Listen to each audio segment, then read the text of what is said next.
A rare disorder. I don't feel pain. I didn't always know this though. Here's how it all started. My parents thought I was the most perfect baby in the world. Why? I rarely ever cried. I was laughing most of the time and only broke into tears when I was hungry or needed my diaper changed. My parents' friends who also had babies were so envious that my parents were able to get a full 8 hours of sleep each night. One funny story that my dad tells everyone over dinner is that when I was a toddler, I was playing in the dirt outside. He heard me laughing uncontrollably, so he came to see what could have been so amusing about a pile of dirt. When he looked at me, he gasped. I had a huge scorpion in my hands, and I was just playing with it like it was a teddy bear. He also says I had a huge red mark on my leg where it had stung me. He screamed at me to drop it, then picked me up and ran into the house. I was still laughing, apparently. My parents took me to the doctor to check if I was okay, and I was. However, no one could understand why I wasn't screaming in pain. Before I continue, please don't forget to like the video and subscribe to this channel. And make sure you hit that notification bell for more awesome content like this.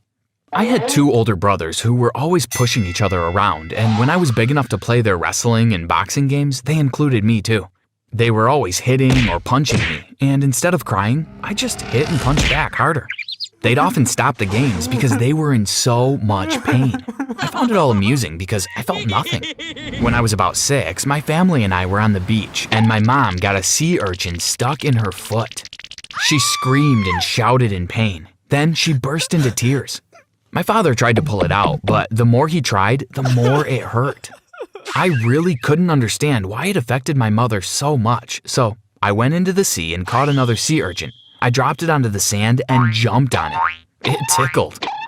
"Mom, this is fun. Why are you crying?" I said. "Oh my God, Ryan," she said. We both had urchins stuck in our feet. I was giggling and my mom was crying.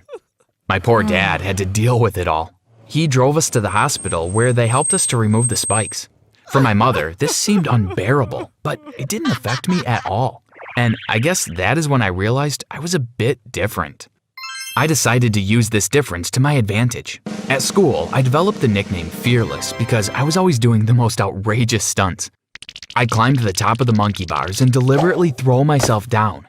Or I'd swing really high, then just jump off midair. One day, I brought a lighter to school and tried to impress a girl by burning my finger. It was so much fun. But I have to warn you, don't try any of this at home, or anywhere for that matter. I got into trouble for this because eventually the other kids wanted to attempt my stunts. When they did, they'd end up in excruciating pain with broken limbs. It got so bad that my parents were called into a meeting and I was expelled for being a bad influence. At my new school, I became a bully because I was angry that those stupid boys from my other school got me in trouble. I became the most feared boy at school, and people would think twice before crossing my path. The bigger boys in the higher grades tried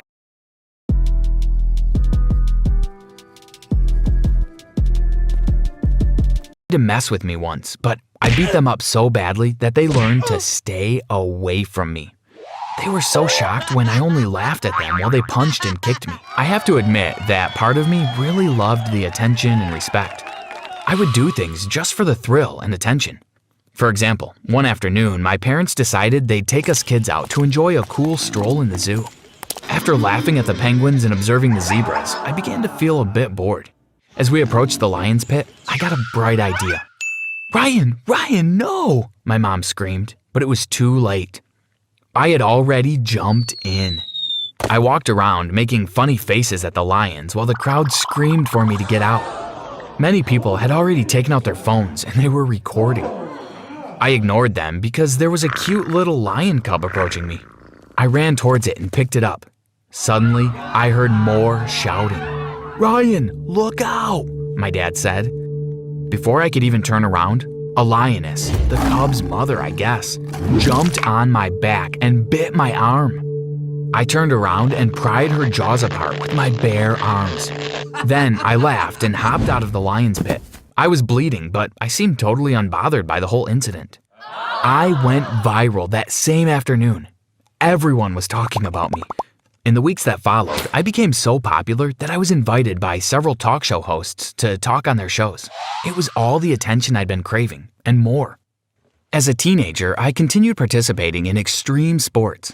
I got tired of the bully reputation, so when I moved to high school, I hung out with the tough kids who were also into extreme sports. We called ourselves the Daredevils, and every other week we'd try a different challenge. We went mountain biking, paragliding, skydiving, and base jumping, but my ultimate favorite was cliff diving. I loved the adrenaline rush I'd get while falling through the air and then crashing on the sea. Unlike my friends, I had absolutely no fear. One afternoon on one of our cliff diving adventures, I had an experience that influenced the rest of my life. It was just like any ordinary day, but while making silly gestures on a cliff, I ended up losing my balance. Instead of falling into the sea, I hit the rocks and I ended up breaking both my arm and my leg. I only knew this because this is what the x-rays at the hospital revealed. I felt completely fine. Luckily, my problem could be easily fixed, but the doctors were extremely puzzled about why I seemed to feel no pain at all. Although I could have been discharged earlier, they decided to keep me longer. Several tests were conducted, and after that, they did several more. Oh, come on. What's that song?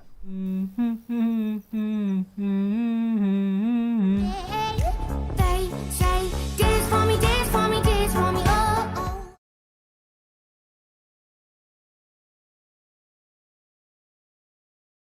Hi guys, I am Christine Andrew. I am so excited to be sharing some of my favorite Valentine's picks from Kohl's. Let's go check. After what seemed like weeks, they called me and my parents to a meeting. Many doctors were present and everyone looked at me like I was some sort of alien. The head doctor looked at my parents and said, "This is something we've never seen before at our hospital. Your son Ryan is incapable of feeling pain," he said. "What?" my dad said. "Think about the way he has behaved his whole life. I'm pretty sure there were many clear indicators, but now that we've done the tests, we know for sure," replied the doctor. "Well, there was the scorpion sting when he was a baby, and he never cried when his brothers hit him, and he'd do all kinds of crazy stunts in elementary school. Then the lion." My dad went blank for a while, and then it all clicked. "Well, Ryan needs to be extremely careful because he is unable to feel pain. He seems to constantly put himself in life-threatening situations. He will do things that ordinary humans would probably think twice about attempting. Think about it. He could have killed himself while jumping off that cliff," he said. "Our suggestion is that he stops engaging in dangerous sports. Can you just calm down and behave like a normal young man for a while?" he said while looking at me. "I don't really care what any of you have to say," I said while walking out of the room and slamming the door. I was angry. How dare they all talk about me like that while I was right in the room? I loved my life and I loved the adrenaline rush I felt when I took risks. I wasn't about to put myself in a bubble just because I couldn't feel pain. Instead of persuading me to be careful, the doctor's revelation caused me to feel like I was superior to everyone else. I decided to use my ability to make money. I started making videos while I hurt myself to see if I could get lots of views on YouTube. I did everything I could think of. I stuck needles in my hands, smashed bricks on my head, and one time I even set myself on fire. People were horrified, but I found it hilarious. I gained more and more views and more followers. When I finally hit 1 million, I felt the greatest sense of accomplishment I had ever felt in my life. I also continued my dangerous stunts, and when I was old enough to drive, I did every single thing I was told not to do in driving school. I also bought a motorbike, which became my favorite thing in the universe. I learned how to do many stunts, and of course, I did them all without a helmet. This was the worst mistake, and maybe I should have cared and listened to my mom when she begged me to wear it. One night, while I was biking through the mountains and testing out some stunts all by myself, my lights stopped working. It didn't bother me much, but I decided I should try to head back home. I went speeding through the mountains back to the town. I really enjoyed feeling the breeze through my hair. I didn't think that speeding was a bad idea. This is it. This is the mecca of paranormal investigating. Because these roads were usually clear at night. Suddenly, I saw a bright white light and heard a huge bang. Then, everything went black. I woke up to a masked face staring directly at me.